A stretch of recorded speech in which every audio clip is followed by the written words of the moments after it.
hörmətli qonaqlar, dəyərli tədbir iştirakçıları, Aydınlığa Doğru İctimai Birliyinin təşkil etdiyi bu möhtəşəm tədbirdə hər birinizi xoş gördük.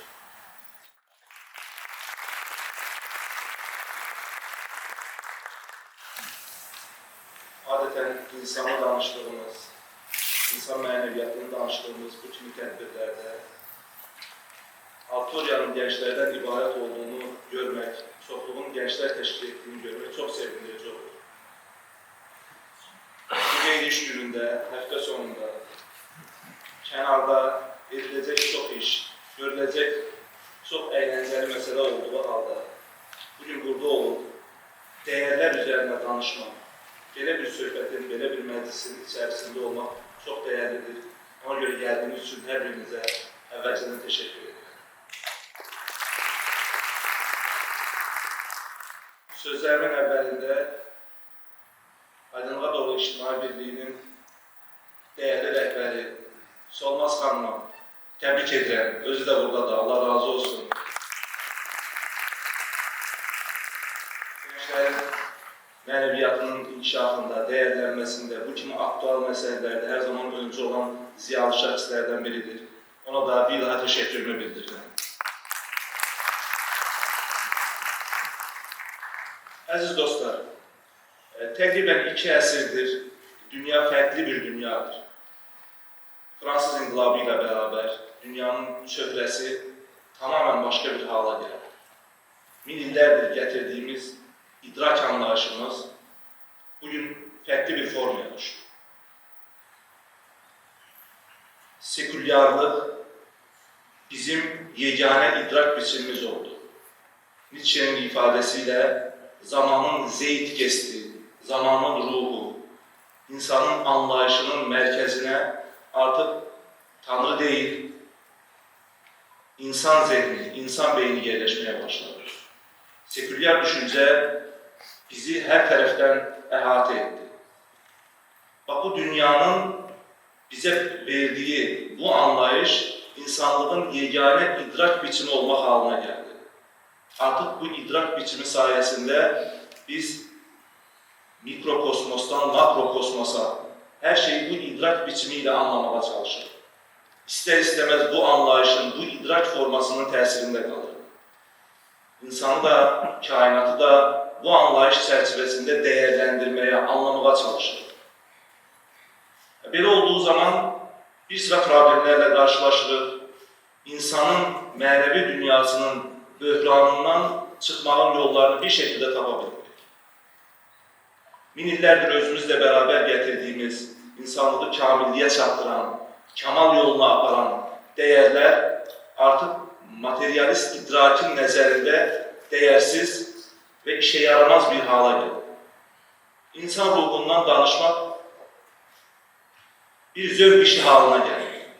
Halbuki tarihin böyük dövrlərində, böyük filosofların, böyük düşüncə insanlarının ən böyük problemi, ən böyük məsələsi məhz insanı bu idraka çatdırmaq, insanı idrak yolunda, kamillik yolunda irəliyə aparmaq olur. Bax, bugün bu məsələnin ətrafında müzakirəmizi quracağıq. Qloballaşan dünyada inancın əhəmiyyəti. Bəzən mən belə bir nümunə verirəm, tələbələr üçün danışanda bu nümunəni verirəm. Min illərdir davam edən bir yolculuğumuz var, səyahətimiz var. Okeanda gəmi ilə hərəkət edirik. Və bu gəmi bir quru parçasına çatır. Ancaq bizim hələ də yolumuz var. Biz o qumsalı keçməliyik. Onun ətrafından keçmək yolumuz yoxdur. Mütləq bu gəmini biz qurudan adladıb növbəti dənizlərə salmalıyıq. Bugün insanlığın bu daşıdığı mənəvi vəzifə o gəmini qurudan keçirib yenidən okeana indirməkdir. Bax, bu çətin və məşəqqətli işdə düşüncələrin, fikirlərin, bu münasibətlərin böyük əhəmiyyəti var. Rəhmət Peyğəmbəri Həzrəti Məhəmmədin bir hədisini xatırlayıram. Deyir ki, vaxt gələcək insanların həqiqəti əllərində saxlamaları, inanclı olmaları bir közü əldə tutmağa bənzəyəcək. Bir közü əldə tutmağa bənzəyəcək. Bu qədər çətin olacaq. Bunu biz həyatımızın müxtəlif sahələrində yaşayırıq. Bəzən elə çevrələr olur ki, elə mühitlər olur ki, inanclı olmaq, inanca sarılmaq, inancla bərabər dünyanı, insanı anlamlandırmaq bəzi insanların gözündə fərqli şəkillərdə qəbul edilir. Mən söhbəti çox uzatmaq istəmirəm. Bizim burada çox dəyərli akademisyenlərimiz, ziyalılarımız əyləşiblər. Mən əvvəlcə onları təqdim edib sözü onlara verəcəm və ümid edirəm ki, çox maraqlı, çox faydalı mövzulara toxunulacaq. Daha sonra bunu da əvvəlcədən qeyd edilməlidir dostlar. Tədbirimiz 2 hissədən ibarət olacaq. Birinci hissədə dəyərli ziyalılarımızın çıxışları olacaq. İkinci hissədə isə sizdən gələn sualları cavablandıracağıq. Beləliklə, qonaqlarımı təqdim etmək istəyirəm. Müşfiq Ötkün,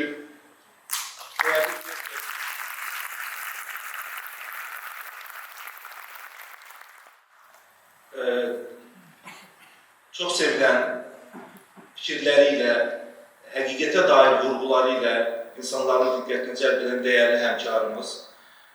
Yenə Elvüsal Məmmədov, dəyərli ziyalıdır. Bugün işin həm fəlsəfi tərəfini, həm mənəvi tərəfini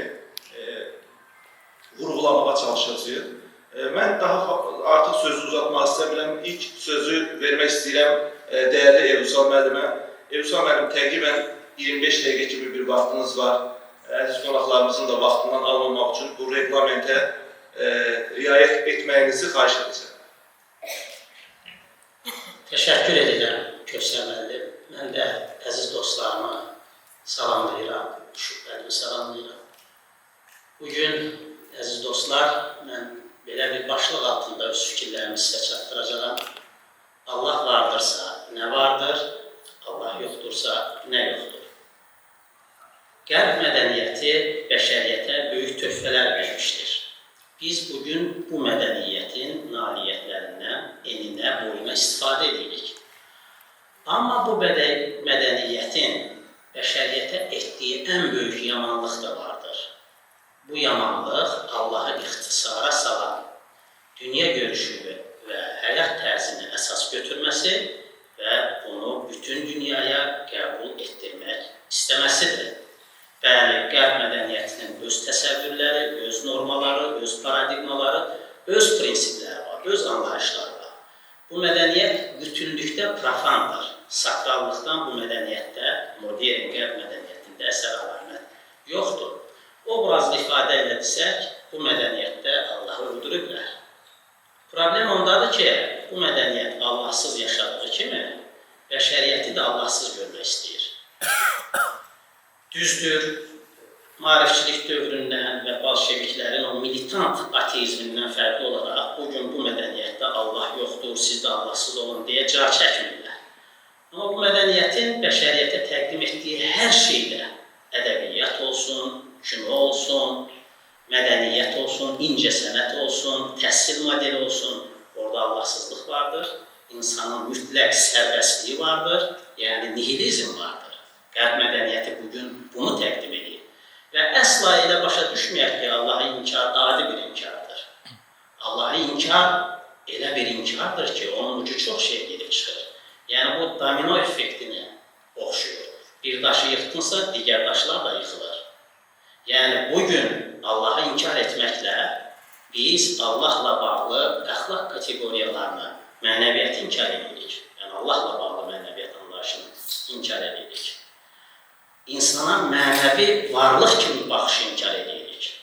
Həyata teleoloji, yəni həyatda bir məqsəd axtarışını biz inkar edirik və deyirik ki, həyatda obyektiv məna yoxdur və həyat ontoloji olaraq absurddur. Mən öz müddəalarımı bəzi tezislər altında toplamışam və o tezislər haqqında sizə mən öz fikirlərimi çatdıracağım. Birinci tezisim belə səslənir. Allah yoxdursa, obyektiv məna yoxdur. İnsan tarixən həyata nə üçün gəldiyini, insan adlanan irqin, kosmos adlanan bir məkanda hansı statusa sahib olduğunu araşdırmışdır və axtarmışdır. Yəni, insan həyatda məna axtaran yeganə varlıqdır. Amma özünü və həyatı özü yaratmadığı üçün bu suala cavab tapa bilmir. Elm də bu işdə onun köməyinə gələ bilmir. Çünki elm həyatın necə yarandığını, mənşəyini, necə işlədiyini öyrənir. Amma həyatın nə üçün var olduğunu elm öyrənmir. Bu fəlsəfənin işi ola bilər, olsa. Bilirsinizmi, elm nə qədər möhtəşəm olsa da, həyatın məqsədinin tapılması məsələsində məhduddur. Mən bunu bəzən Firəngiz xalanın tortu misalı ilə izah edəmək istəyirəm. Təsəvvür edin ki, Firəngiz xala bir tort bişirib və onu gətirib qoyub ortaya. Biz bu tortun nə üçün bişirildiyini Firəngiz xaladan soruşmursaq, aramızda olan kimyaçılar nə qədər o tortu təhlil edirlərsə eləsinlər, onun nə üçün bişirildiyini heç vaxt müəyyənləşdirə bilməzlər, ancaq təxmin edə bilərlər. Düzgün cavab Firəngiz xaladadır. Məsələn, gətirib ortaya böyük bir tort qoyub bilər, hamı düşünər ki, bizim üçün gətirib, çünki tort böyükdür. Amma Firəngiz xaladan soruşanda ki, tortu niyə bişirmişsən, deyəcək ki, Müşfiq müəllimdən Elüsal müəllimə gətirmişəm. Məsələn, bilirsinizmi, biz və həyat da belədir. Bizi və həyatı yaradandan biz soruşmalıyıq. Nə üçün biz varıq və həyat nə üçün vardır? Bu ancaq bunun sirri Allah'tadır, bunun cevabı Allah'tadır. Marifçilik dövründən etibarən insanoğlu, yəni Allah'tan uzaqlaşan insanoğlu bu suala Allah'ı ixtisara salaraq cavab tapmağa çalışır. Amma müraciət elədiyi materializm diskursu onun çaşqınlığını daha da artır. Görün, materializm ona nə cavab verir? Ey insanoğlu, sən təbiətin təsadüfən yaratdığı spontan bir varlıqsan. Sən cansız materiya, zaman və təsadüfün məhsulusan. Təsadüfən yarandığın üçün sənin mövcudluğun ali qayəyə xidmət edə bilməz. Ona görə həyatda obyektiv məna axtarmır. Buna görə də Amerikalı antropolog, filosof Loren Eiseley insanı kosmik yetim adlandırır. Biz kosmosda yetim vəziyyətindəyik. Çünki Allah yoxdur. Deməli, həm yaradıcını dandığı üçün, həm də insanın təsadüfən yarandığı tezisini müdafiə etdiyi üçün Allahsızlıq insanın həyatdakı mənasının məramı və ali qayəsi sualına cavab verə bilmir və beləliklə insanı davamlı şəkildə onu məşğul edən suala tapılacaq cavabdan məhrum buraxır. İkinci tezisim bunun əksi olaraq nədir? Allah varsa ali məna vardır, ali qayə vardır. Mücərrəd yaşamaq heç vaxt həyatı mənalı edə bilməz. Biyoloji yaşamaq heç vaxt həyatı mənalı edəmir. Biz həyatın mənasını tapmaq üçün söhbət fərdlərin öz həyatlarına qazandırdığı subyektiv mənadan getmir. Bu əslində məna deyil. O məşğuliyyət, insan özünü məşğul edir. Söhbət ali mənadan, ali qayədadır. Biz Allaha və əbədiyyətə inanmalıyıq. Bir də həqiqətin nə olduğunu bilməliyik. Həqiqət isə ilahi iradənin məzmunudur. Biz Allahın bizdən nə istədiyini öyrənə bilsək, həqiqəti də öyrənmiş olacaq. Daha sonra Allah yoxdursa, ümid və təsəlli də yoxdur. Bu mənim ikinci tezisimdir. Əgər Allah yoxdursa, əbədi yox olma və mütləq ölüm vardır. Əbədi yox olma və mütləq ölüm vardır. Yəni, əbədiyyət yoxdur, o dünya yoxdur, axirət yoxdur. İnsan necə təsadüfən yaranıbsa, əbədi də olaraq yox olub gedəcəkdir.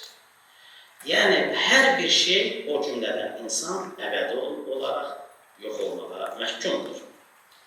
Əgər əbədiyyət deyilən şey mövcud deyilsə, həyat qəbirə doğru dayanmadan şütüyən maşını xatırladır və bu maşının içində bizim kosmik yetim vardır. Bilirsinizmi, əbədi olaraq yox olmaq və əbədi olaraq itmək çox vahiməli histir.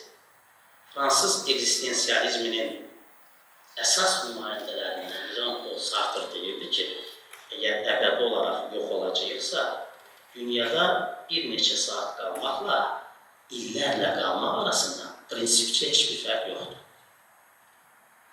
Bilirsinizmi, Allah Quran-ı Kərimdə buyurur. Estaizu billah vel asr innel insane lefi husr.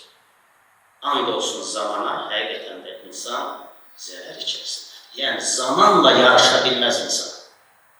Nə qədər çox yaşayırsansa yaşa, zamana qalib gələ bilməzsən. 100 il, ən çoxu 100 il yaşa, 120 il yaşa və varlığınla dünyanı məşğul elə. Əgər əbədi olaraq yox olacaqsansa, sənə verilən o 100 il, o ölümün fonunda bir şey ifadə eləmir. Çünki sən əbədi olaraq yox olacaqsan və heç nə yoxdur. Allah yoxdursa, ümid və təsəlli yoxdur. Xərçəng xəstəliyinə tutularaq, labüd ölümlə üz-üzə qalan bir insanı bu dünyaya aid heç bir şeylə təsəlli edə bilməzsiniz. Bu dünyaya aid olan elm onu xilas edə bilmir. Bu dünyaya aid olan pul xərçəng xəstəsini sağalda bilmir. Yəni, ölür o labüd olaraq. Təbabət bu problemin öhdəsindən gələ bilmir. Dostların yanında olmağı onu sakitləşdirmir. O başa düşür ki, mən əbədi olaraq gedirəm.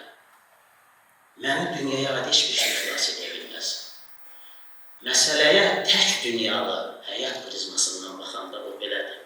Amma insan uşaqlığından etibarən iki dünyalı bir həyat tezisini mənimsəyibsə, Allah imanla böyüyübsə, sonradan elmlə, mütaliə ilə bu inancı möhkəmləndiribsə, o insan üçün həyatda 3 həqiqət vardır. Amma inansızlar üçün 2 həqiqət var. Birincisi ölümdür, birincisi həyatdır, ikincisi ölümdür. Ölümün fonunda həqiqət, həyat kiçik bir həqiqətdir, ölüm ali həqiqətdir. Amma iki dünyalı həyat prinsipində 3 həqiqət var. Həyat var, ölüm var, Allah var. Ölüm burada son deyil, ortadadır. Ən ali gerçəklik isə Allahdır. Bu insana mənlə təsəlli verir. Bilirsiniz, biz seçimin nə qədər talih yüklü olduğunu başa düşürükmü? Allaha inanmırıq, ümid və təsəlli yoxdur. Allaha inanırıq, ümid və təsəlli vardır. Əgər Allah mövcud deyildirsə, bizə qalan yeganə şey ümidsizlikdir. Friedrich Nietzsche'nin ifadəsi ilə desək, əgər Allah ölübsə, insanlar da ölüdürlər. Onun bir şən elm əsəri var. Şən elm əsərində əlində çıraqla bazara girən bir dəlidən danışır. Səhər tezdən bu dəli əlində çıraqla girir bazara, deyir, mən Allah'a axtarıram. Nietzsche deyir ki, bazardakıların böyük əksəriyyəti Allah'a inanmadıqları üçün bunu lağa qoymağa başlayırlar və deyirlər ki, Allah yolunu azıbdır. Bəziləri də işğan deyir ki, yəqin Allah harasa gedib, ya səhərə çıxıb. Bizim bu dəli adam, əslində adam dəli deyil, oradakilərdən da ağıllıdır. Çünki əsas həqiqəti görə bilir. Görün, nə deyir onlara? Əlindəki çırağı atır və iti nəzərlərlə bu insanlara baxır. Və deyir ki, Allah hara gedib, deyilmir? Hara gedib Allah. Biz, yəni sizlər və mən onu öldürmüşük. Hamımız onun qatilləriyik. Amma biz bunu necə etmişik? Dənizin suyunu necə oldu ki, biz içib qurtara bildik? Üfüqlərdəki boyanı silmək üçün süngəri bizə kim verdi? Biz nə etdik? Dünyanı bir günəşindən qopardıq. İndi o hara gedir? Bütün günəşlərdən uzağa. Biz dayanmadan sönmürükmü? Qüruba getmirikmi? İntihasız heçliyin içərisindən yolumuzu azaraq var-gəl etmirikmi? Bilmirik, nə eləyək? Boş fəzanın nəfəsini hiss etmirikmi? Daha da soyuq deyilmi? Daha da qaranlıq gecələr qapımızı döymürmü? Məgər biz Allahı dəfn edən məzarçıların səsini heç eşitmirik? Allah ölmüşdür. Onu biz öldürmüşük. Ondan sonra biz qatillərin qatili özümüzə necə təsəlli verəcək? Bax, sonuncu cümlələr hər şey. Əgər Allahı həyatımızdan çıxarsaq, insan özünə mənəvi müstəvidə bu qədər istirabların fonunda ən əsası isə ölüm adlanan bir məşum kabusun fonunda özünə hansı təsəlli verir? Nəhayət sonuncu tezisini sizin diqqətinizə çatdırıram. Həqiqi mənim dəqiqələrim var. Allah yoxdursa, obyektiv əxlaq və obyektiv dəyər yoxdur. Qətiyyən mən Allah yoxdursa, əxlaq və dəyər yoxdur demirəm. Obyektiv əxlaq və obyektiv dəyər yoxdur deyirəm. yoxdursa, bizim davranışlarımız aqibətimizi müəyyənləşdirir. Bu bir tezisdir. Əgər həyat qəbirdə başa çatırsa, bizim necə yaşamağımızın, moralist yaxud amoralist olmamızın heç bir fərqi yoxdur. Yəni, kiminsə davranışları aqibəti onun davranışlarından asıl deyil. Ona görə istədiyi kimi yaşayırlar. Bu səbəbdən Rus əsilli Amerikalı yazıcı, filosof Ayn Rand deyirdi ki, egoizm qədər nəcib keyfiyyət yoxdur. Buna dair bir əsər yazmışlar. Yəni, özün üçün yaşa. Sən heç kim hesaba çəkən deyildir. Əxlaqi müstəqdən gedir söhbət. Və yəni, your life, your rules. Sənin həyatın sənin tərəfə. Enjoy yourself. Özün üçün keyf edə. Kimsə nə deyə bilər? Öz həyatındır, yetkin insansan. Əsas sənin fərdi xoşbəxtliyidir. Kimsə sənin üçün maraqlı deyil. Əslində bir baxımdan Allah olmasa, ali ideallar olmasa, mənəviyyat olmasa düz deyir. Yəni, başqasını düşünüb, özünü unutmaq əlbəttə ki, o baxımdan axmaqlıq olar. Sənə həyat bir dəfə verilibdir. Yəni, başqalarının maraqlarını əsas götürüb, öz maraqlarını kənara ataraq, yaşamaqla həyatı riskə atmaq axmaqlıq olar. O qısa da qısa həyatdır. Sən niyə görə özünü qoyub başqalar üçün yaşamalısan ki? Niyə fədakar olmalısan ki? Niyə şəfqətli olmalısan ki? O baxımdan əxlaqın heç də həmişə rasional olaraq əsaslandırılması mümkün deyil. Bu nə vaxt baş verir? Müəyyən əxlaq norması fərdi maraqlarla ziddiyyət təşkil edirlər. Məsələn, mən bir neçə misal gətirəcəyim. Bəziləri deyir ki, Allah olsa da, olmasa da ağlım mənə deyir ki, sən burada əxlaqlı olmalısın. Deyirəm, doğrudur, düz deyirsən. Amma elə situasiyalar var ki, ağlın sən başqa şey deyir. Məsələn, 2002-ci ildə Amerikada bir qəza olmuşdu. Yəni, Potomak çayının üstündən uçan bir təyyarə qəzaya uğramışdı. Xilas edici vertolyot gələndə gördülər ki, bir dənə adam özü yəni o xilas edici kəndirdən tutmaq əvəzinə o soyuq suda hər kəsə kömək edib çıxarır. Növbətdə və vertolyot gələndə gördülər ki, adam ölür. Sizcə burada mənəviyyatın olmadığı bir dünyada mənəviyyat əsas götürülməzsə, sırf praktik, pragmatik ağıl nə deməlidir insana? Deməli ki, özünü xilas edirsən, nə güzel? Demirik, yəni Allah yoxdur, təkamül var. Təkamül nədir? Yaşamaq uğrunda mübarizə, sən həyatda qalmalısan. Nə görə başqalar üçün? Sən həyatda qalmalısan, güclülər həyatda qalır. Ona görə də görürsünüz, ancaq moralist adamlar bunu edə bilir. Məsələn, bir ateist filosof var, Kyle Nielsen. O Why Be Moral kitabında deyir ki, mən özüm də bəzən bu sualın cavabını tapa bilmirəm. Bir tərəfdən iddia edir ki, bəli, ateizm, əxlaq Allahdan asılı deyil, o sırf rasional olaraq onu əsaslandırmaq mümkündür. Amma deyir ki, fərdi maraqlarla ziddiyyət təşkil edəndə, mən orada insan öz fərdi maraqlarını əsas götürməlidir, yoxsa əxlaq normasını əsas götürməlidir. Bunu deyə bilmirəm. Amma bir dənə tövsiyəm var, yenə də əxlaqlı düşünsün. Yəni, yenə də əxlaqlı düşünsün deyir. Başqa bir yerdə deyir ki, əgər bir insan tamamilə egoist davranırsa, o onun özünü yaxşı hiss etməsinə gətirib çıxarırsa, yəni fərdi xoşbəxtlikdən verirsə, mən ona bütünlükdə əxlaqlı ol deyə bilmərəm. Və yaxud başqa bir misal gətirmək istəyirəm sizə, söyüş söymək və yaxud cinsin dəyişdirilməsi. Bugün çox vaxt bizə nə aşılanır? İctimai yerdə söyüş söymək. Məyər söyüş söymək özlüyündə yaxşı bir davranışdır ki, ictimaiyyət arasında olmaz, amma özlüyündə söyə bilərsən. Dinlər deyir ki, səni kimsə eşitdi, eşitmədi, söyləməlisən. Amma bugün 2 dənə gənc oğlandır, meşədədirlər, öz aralarında söyüş söyləyirlər. Sən kənardan getdirsən ki, niyə söyüş söyləyirsən? Deyəcək ki, kimsə eşidir, yox, özümüz bilərik. Sənə nə var?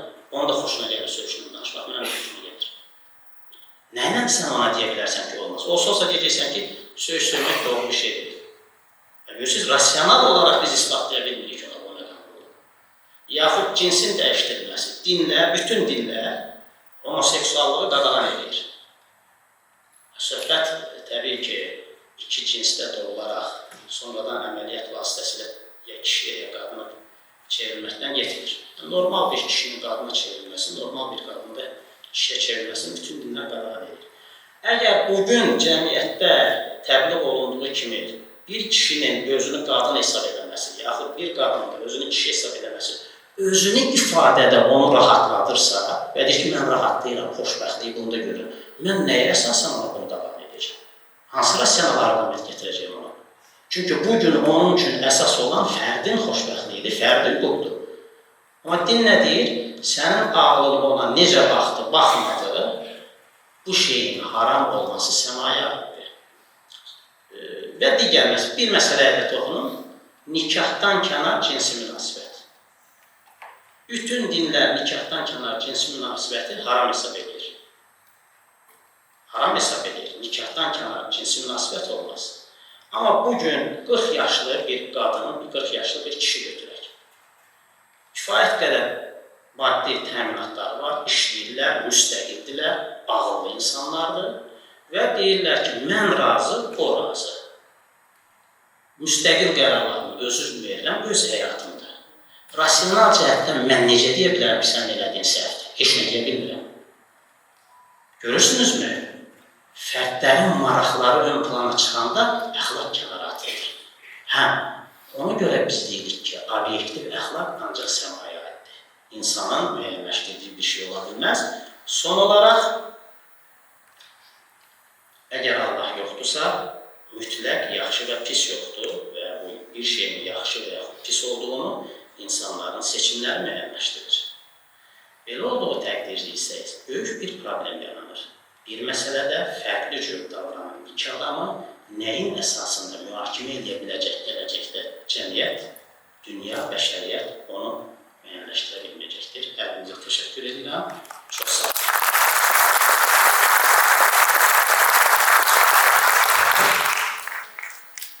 Teşekkür ederim Elifsar müəllim. Əvvəlcə reglamentə də çox mükəmməl şəkildə riayət etdiyinizə görə vaxtınızdan əvvəl bitirdiniz, minnətdaram.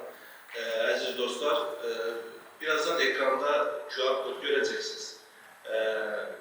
Məruzəçilərin çıxışları ilə bağlı və onlar ətrafında yaranan suallarınızı həmin QR kod vasitəsilə bizim yoldaşlara yönləndirə bilərsiniz. Qeyd etdiyim kimi, tədbirimizin ikinci hissəsində sizin yönləndirdiyiniz suallardan seçilənlər qonaqlarımıza təqdim olunacaq və çıxışlar əsnasında sizdə sual yaradan məsələlər belə bir fürsətimiz olacaq ki, onlar yenidən cavablandırılsın. Elifsar müəllim, mən sizə təşəkkür edirəm. Həm xülasə, həm də özlü bir şəkildə əsas müddiaları irəli sürdüyünüzə görə bəzən çıxışlarda bunlar qarşı olur, amma çox dəqiq məqamlara toxundunuz. Xüsusilə burada əxlaqın rasional əsaslandırmasının mümkün olmaması məsələsi həqiqətən müzakirə mövzusudur. Biz əxlaqı necə təyin edəcəyik? Bir şeyin yaxşı və ya pis olduğunu rasional şəkildə, əqlimizlə müəyyən şeyləri dəyərləndirə bilərik əlbəttə. Amma ümumilikdə bunu həyatın bütün sahələrinə almaq, bütün sahələrinə yaymaq nə qədər mümkündür? Bu sual doğuran məsələlərdəndir. Bir daha təşəkkür edirəm. Əziz dostlar, mütəfəkkirlərdən birinin bir sözü var idi. Deyirdi ki, həqiqət, insanın həqiqət axtarışı bitmək, tükənmək bilməyən bir axtarışdır. Həqiqətin kamillik yoluna girmiş bir insan. Və həqiqət bizim qucaqlaya biləcəyimiz bir şeydir. Həqiqət bizim əlimizi alıb oynadacağımız bir şeydir. Həqiqətə həyatımızın bir mərhələsində sadəcə təmas edə bilər. Həqiqət bizə sadəcə göz qırpa bilər. Bütün həqiqət axtarışımız, bütün yolumuz, bütün bu mənəvi kamillik yolumuz əslində o göz qırpmaya bir dəfə olsun şahid olmaq üçün. Və o göz qırpış bizim həyatımızın yönünü, istiqamətini müəyyən edən, bəlkə də ən böyük hədəfimizdir. Bugünkü cəmiyyət deyək, idrak, düşüncə zaten çətin olan bu yolu biraz daha pərdələyir, biraz daha çətinləşdirir və bizim həqiqət yolculuğumuzun önünə müxtəlif pərdələr çıxır. Elə bu yerdə mən sözü dəyərli Müşfiq müəllimə vermək istəyirəm. İstərsəniz buradan başlayarsınız Müşfiq müəllim, istərsəniz mövzunuzun içərisində gələrsiniz. Söz sizindir. Mən təşəkkür edirəm sizə, Kösən müəllim, gözəl aparıcılıq və moderatorluq üçün. Vüsal müəllimə təşəkkür edirəm, tədbirin daha stresli tərəfini qarşıladığı üçün. Və açığı deyim ki, mənim üçün böyük zallarda danışmaq çətindir. Fəlsəfə mənə görə daha intim bir atmosfer tələb edir. Nə qədər adam az olsa bir o qədər yaxşı olur, düşünürəm. Və biraz streslidir mənim üçün, etiraf edeyim.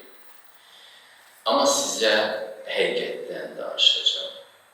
Kösən müəllim dediyi kimi, o nə həqiqətdir ki, biz onu axtarırıq və niyə o həqiqəti insanların çoxsu tapa bilmir? Bu o qədər sadədir ki, mənim daima beynimdə İsa Peyğəmbərin sözləri fırlanır. Deyir, istəyin və sizə verəcəkdir. Axtarın və tapacaqsınız. Bəs niyə biz cəmiyyətdə həqiqət adamına az rast gəlirik? Rast gələndə əllərindən yapışmaq istəyirəm, deyirəm ki, sən bilirsən nəsə, sən kimisi yoxdur da, azsınız, siz çox azsınız. Bu da nə ilə bağlıdır? Çünki gerçəkdən istəyən yoxdur, gerçəkdən axtaran yoxdur. Bəli, biz savadlı bir zamananın evladlarıyıq, məcburi təhsil var, 5-6 yaşından uşaqlar oxumağa qoyurlar. Və belə bir dünyanın sakinləri içərisində həqiqətdən maraqlı olanların az olması, bəzən heç olmaması çox şaşırtıcıdır. Dünən yadıma Tarkovskinin bir filmi yadıma düşdü. Stalker filmi, çoxunuz bəlkə baxmısınız. Mən Alman sənətində onu təhlil eləmişəm. Çox fəlsəfi bir filmdir. Rejissor Tarkovski özü də belə fəlsəfi filmlər çəkməyi sevirdi. Orada bir stalker aparıcıdır, bir bələdçidir, əslində təqibçi deməkdir. Və o müxtəlif adamları zonaya aparır. Zonada mistik bir yerdir, ora gedib çatırlar, insanlar arzularını dinləyirlər. Orada arzular yerinə yetirmiş. Dövrələmə fırlandıqları üçün biraz da belə bəlli olur ki, bu Məkkəyə oxşuyur, Kəbəyə gedirmiş kimi gedirlər və orada arzularını istəyirlər o zonada. Allah demək olmazdı, Sovet dövrüydü. Müxtəlif bir yazıçını aparır, bir alimi aparır özü ilə. Və yolda belə bir söz deyil. Deyər ki, sən niyə arzulamırsan? Sən ki, cəmaatı bura gətirirsən, aparırsan. Deyir, bizə olmaz.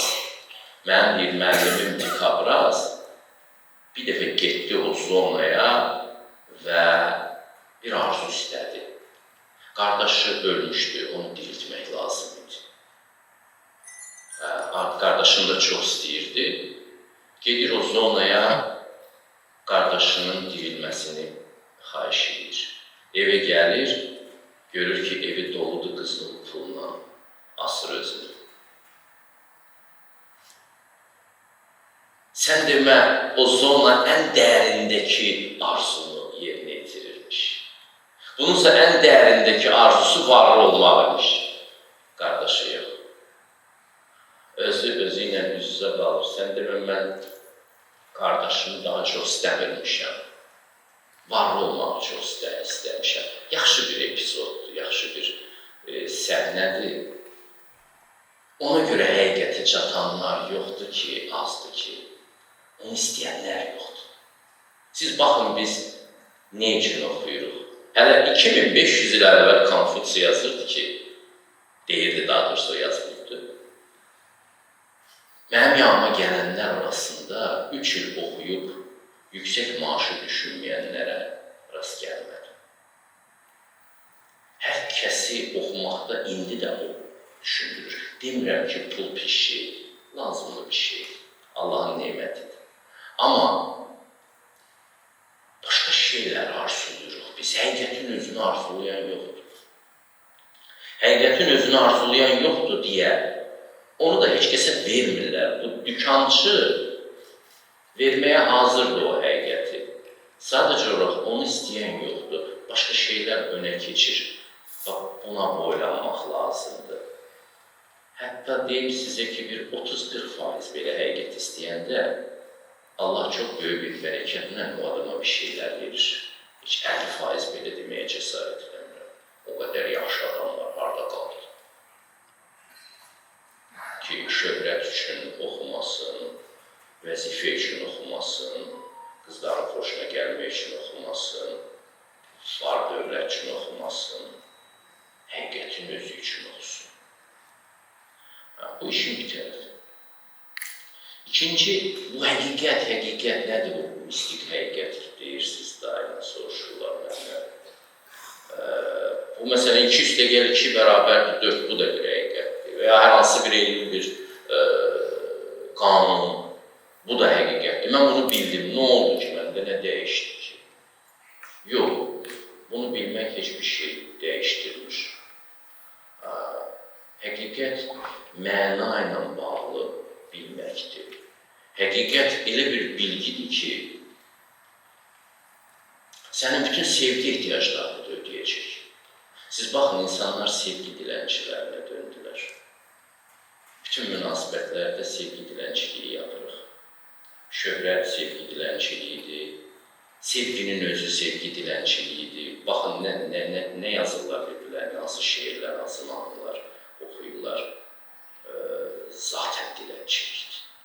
Ki, sən məni sevməsən, mən ölərəm. Amma həqiqət elə bir şeydir ki, elə bir fikirlər toplusudur. Tek bir fikir də deyil. Bir sürü fikirlər toplusudur. Onlar səndə birdən dərk olunacaq və bir hal yaradacaq. O zaman sən üzünün qaşı kimi hiss edəcəksən özünü. Zaten sən bunu istəyirdin. Sən bütün varlığın üzüyünün qaşı kimi hiss edəcəksən özünü. Və bu yalan olmayacaq. Bu da təkəbbür falan olmayacaq.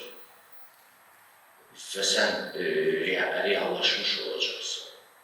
Sən buna doğru yol gedirdin. Sənin bütün xataların da bundan qaynaqlanırdı, doğruların da bundan qaynaqlanırdı. Çünki sən bunu istəyirsən və buna da layiqsən. Amma bunu düzəməlli istəyə bilmirsən, yanlış yollarla istəyirsən. Həqiqət hər şeyi səndə tamamlayacaq bir fikirlər topludur. Müəyyənləşdirmək çox çətindir. Amma sən onu birdən-birə bilirsən o kompleksi ilə. Bunu dərk eləmək üçün buna necə getmək lazım? Birinci istəmək. Səmimi qəlbdən bunu istəmək lazımdır. O bütün nağıllar var deyə keçmişdə yazırlar. Dirilik suyu axtarırlar, iksir daşı axtarırlar. Ay bunu nəyə toxundursan qızıla dönəcək. Sən özün qızıla dönəcəksən. Sən özün əbədi həyat alacaqsan. Ölümün üstündən aşacaqsan. Bütün nağıllarda bunu qədim babalarımız qoyublar bir sir kimi nağılın içində ki, birisi gələcək, bir Məlik Məmmədlər gəlib açacaqlar bu sandığı. Anlayacaqlar mən bunu, niyə yazmışam bura? Ki, siz o həqiqət əbədi dirilik suyu effekti verəcəksə, ölüm belə topuğunuzdan olacaq. İndi buna necə çatmaq olar? Buna çatmağın yolu zəkadırmı? Bizim məsəl üçün zəkalı uşaqlarımız olanda biz onların belə qoltuqlarına qarpız verdik ki, uşağın zəkalıdır, yaxşı qiymətlər alır, yüksək nəticə topladı imtihandan. İzləyin sonra o zəkalı uşaqları, nə olur axıra heç bir şey. Zəkasız bir həyat yaşayırlar sonra.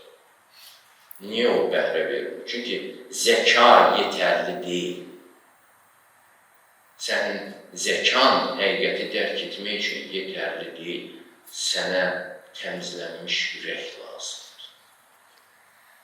Sən o qədər təmizləməlisən. Təmizlik işi bu çox diqqətdən kənarda qalır. Din təmizlənməklə başlayır, təmizlənməklə qutarır. Dəstəmazla başlayır. Qədim hindlilər gedirlər, girirlər qan çayına. Əsrlərdə o qədər çimiblər ki, çayı da çirkləndirdilər. Qədim Yahudilər Yordan çayına girirdilər, təmizlənirdilər orada. Bu təmizlənməyə bir şey tapmayanda daşla, torpaqla belə təmizlənmə mümkündür, amma təmizlənmədən mümkün deyil. Təmizlənməlisən ki, son nəticədə yalnız təmiz aynada o həqiqət bütün hüsnü ilə əks oluna bilir. Və yalnız sən təmiz ürəkdə o həqiqət sənə bir səadət hissi verə bilər. O qədər əstirəcək ki, ürəyini. Sən deyəcəksin, bu həqiqətdir. Bugün siz həqiqəti görmürsünüzmü? Görürsünüz. Həqiqət hər yerdə, daşdığınız bəlkə hər kitabın içində var həqiqət. Eşitdiyiniz hər söhbətin içində var bəlkə həqiqət. Amma o həqiqət xoşbaxt eləmir, çünki fon təmiz deyil. Kirli fonda, kirli güzgüdə istəyirsən gözəl bir mənzərə göstər, istəyirsən eybəcər mənzərə göstər, heç nə görünməyəcək. Ona görə həqiqət var, biz yoxuq. Biz hazır deyilik. İkinci, ürəyin böyüklüyü. Böyük yaddaş formalaşdırır bizdə məktəblər. Uşaq nə qədər yaddaşda olsa, bir o qədər elmli sayılır. Stresdir bu hansı? Stresdir. Filan şey harada qaldı. Yaxşı ki, ChatGPT çıxdı. Mən bu stresdən biraz azad olurum. Bu şeylər yaddaş saxlamaq olmaz ki. İnsan yaddaşı nədir ki? Zəif bir telefon yaddaşı qədər. İnsanlar yaddaşı ilə öyünür. Mən filan vaxtı bilirəm, faktı bilirəm. Birisi başlayır o sizə demək ki, bu hansı surədə, hansı ayədədir? Terror edirlər rəsmən bir-birlərini. Həzz alırlar bundan. Bu kitabın hansı fəslindədir? Fəlsəfə müəllimləri də bunu edir. Mənə imtahanda soruşmuşlar ki, Hegelin fenomen, ruhun fenomenologiya əsəri hansı fəsil, neçə fəsildən ibarətdir? Cahibliyə baxma. Filan kəs neçənci ildə anadan olurdu. Terrordur bu. Yaddaşın terroru. Böyük yaddaş şübhəsiz ki, lazımdır. Amma böyük yaddaşdan daha çox böyük ürək lazımdır. Ona görə şəhərdə müəllimlərin yanına gedəndə elm öyrənməyə, müəllim deyirdi ki, get yaxşılıq elə. Get oruç tut. Oruç tutma təmizlənmək səsinə aiddir. Yaxşılıq eləmə ürəyin böyüdülməsidir. Sənin ürəyin böyük deyilsə, Quranda ayə var, biz onun qəlbini İslam üçün genişləmirik. Sənin köksün geniş deyilsə, sən dar qəlbinlə o həqiqəti necə sığdıracaqsan, düşəcək, qalacaq kənarda o həqiqət. Və səni də xoşbaxt eləməyəcək, xoşbaxt eləmədiyi üçün sən onu da tanımayacaqsan. Ona görə xeyirxahlıq praktikası çox önəmlidir. Ürəyi aktivləşdirmək lazım. Konfutsin yanına tələbələr gələndə ona 3 kitab oxutdururdu. Dəyişiklik kitabı, tarix kitabı, böyük imperatorların əməllərini göstərirdi. Bir də üçüncü, nəğmələr kitabı. Nəğmələr kitabını oxumasaz deyir. Orada da şeirlər var, oxumuşum bu kitabı. Cəmaatla nədən danışacaqsınız? Mən anlayıram, Konfutsu ürəyi aktivləşdirmək üçün şeir oxutdururmuş tələbələrlə. Çoxunuz fikirləşərsiniz ki, poeziya nə üçün lazımdır? Nə var ki orada? Elm mi var orada? Orada ürək həqiqətləri var. Mən ilk dəfə, indiyənə kimi yadımdadır o, 21 yaşımda şeir nə olduğunu anladım. Rabindranath Tagor'un kitabını aldım, rəfdən oxudum. O gecə xeyli yata bilmədim. Gördüm ürəyim əsir. Bu nə sözlərdir? Heç elmi sözlər falan deyil. Amma nə qədər mənim ürəyimə təsir elədi. Sonra başladım hamıya Tagor'dan danışmağa. Oxuyun onu. Siz necə bir adamdır bu? Elm yox idi, amma dərinlik var idi. Ürək belə bir şeydir. Və sən o poeziyada o dərinliyi tanıyırsansa, tapırsansa, sən onu sonra heç nəylə həvəz eləmək istəməzsən. Bütün o elmi söhbətlər, dissertasiyalar, tezlər falan, görəcəksən ki, poeziyadakı dərinlik yoxdur, tərk edəcəksən oranı. Yoxdur orada. Amma olmalıdır. Bayaq görüşdən əvvəl müəllimlərlə söhbət edirdim. Bir Stalin mükafatı almış bir müəllifin Gertsen haqqında kitabını səhifələdim bu yaxınlarda. Bir yarım saat oxudum oradan buradan. O qədər dərinlik gördüm orada. Dedim, indi belə alimlər çox azdır. Heç rastıma gəlməyib hardasa. O qədər dərin yazır, girir o yazarın qəlbinə falan. Elm varsa da bu belə olmalı. Bunu da yaxalamaq üçün insan gərək ürəyini tanısın. Ürəyini yaxşı tanımazsan, özü aldadarsan. Səni də aldadarlar. Həqiqət yolculuğunda isə aldanmamağın çox önəmlidir. Ürəyi tanıyanda insan biraz lov kimi olur. Çox sadəlöv olur. Amma çox sadəlöv olanı da Allah aldanmağa qoyur. Ona görə İsa cəsarətlə deyirdi, bu uşaqlar kimi olun. Ancaq uşaqlar kimi olan da çıxa biləcəksiniz ki, çox hiləgər olunursunuz. Çox təcrübəli olunursunuz. O hiləgərlik və təcrübəlilik də qoymur sizin müdrikliyə getməyinizə.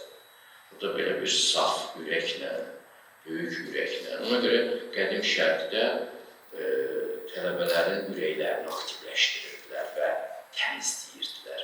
Çünki o zəruri bir işdir ki, sən sonra həqiqəti dərk edəsən.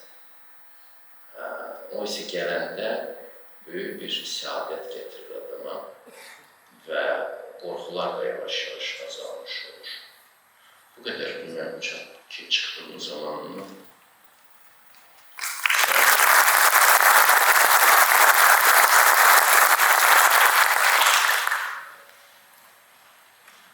Şükür, teşekkürler. Aslında çok sual var. Toxunduğumuz məsələlər içərisində, mövzular içərisində yani özümün belə sual verib sizi burada saatlarla danışdırasım var yani. Çünki məsələlər həqiqətən çox diqqət çəkici. Az adam olduğundan danışdırmışım mən. Həqiqəti axtarmaq kütlələrin işi deyil. Kütlələrdə həqiqət olmaz. Həqiqət fərqlərə mənsublaşır. Onu axtaracaqsınız. Ona tək yönələcəksiniz. Və qapını döyməlisiniz. Qapını döymədən bu qapı sizə açılmayacaq. Həqiqət qapısı sizə açılmayacaq. Müşfiq müəllim bir Allah kəlamını xatırlatdı. Deyir ki, Allah əgər bir insan haqqında xeyir murad edərsə, xeyir arzulayarsa, onun qəlbini İslam'a açar. Onun qəlbinə İslam'ı yerləşdirər, imanı yerləşdirər demir. Onun qəlbini, imanı, həqiqəti qəbul etməyə uyğun hala getirir. Və bu da sizin o qapını döyməyinizdən asılıdır. Və təmizlik, təmizlənmək. Teyemmüm deyilən bir şey var müşfiq. Yəni, biz təmizliyi adətən görürük, su ilə təmizlənir. Bizim paklaşdırıcı olaraq bildiyimiz sudur. Amma teyemmüm deyilən bir adət var. Əgər suyu tapa bilməsək, biz torpaqla təmizlənir. Torpaq kirli bir şeydir. Kirli deyəndə yəni torpaq təmizləyici bir ünsür deyil. Amma əlimizə, üzümüzə o torpağı sürtərək təmizlənməyə çalışır. Yəni, məqsəd sadəcə cismanilikdən yetmir. Yəni, mənəvi olaraq özümüzü ona hazırlamaqdan gedir. Və son olaraq, bir dəfə də bunu qeyd eləmişdik. Bu həyatın keşməkeşi, bu həyatın sürəti, müasir zaman, müasir çağ bizə sürətlə yaşamağı təlqin edir. Sürətlə yaşamalısan, sabah saat 9-da durmalısan, işinə getməlisən, disiplində olmalısan, avtobusa çatmalısan, işə çatmalısan, övladını məktəbə çatdırmalısan, rəqabətin içərisində sokmalısan, daimi olaraq bir hərəkət, bir fəaliyyət, bir qaça-qaç, bir qov-qov içərisində olur. Halbuki insanın mənəvi kamilliyə çatması üçün dayanması lazım. Heç bir şey eləməyin, dayanın. Bir sakitləşin, bir özünüzü dinləyin, bir qəlbinizi dinləyin, bir özünüzlə tək başa qala bilin. Və bu şəkildə ancaq bu həyatın keşməkeşi içərisində özümüzə lazım olan o mənəvi raya otura bilərik.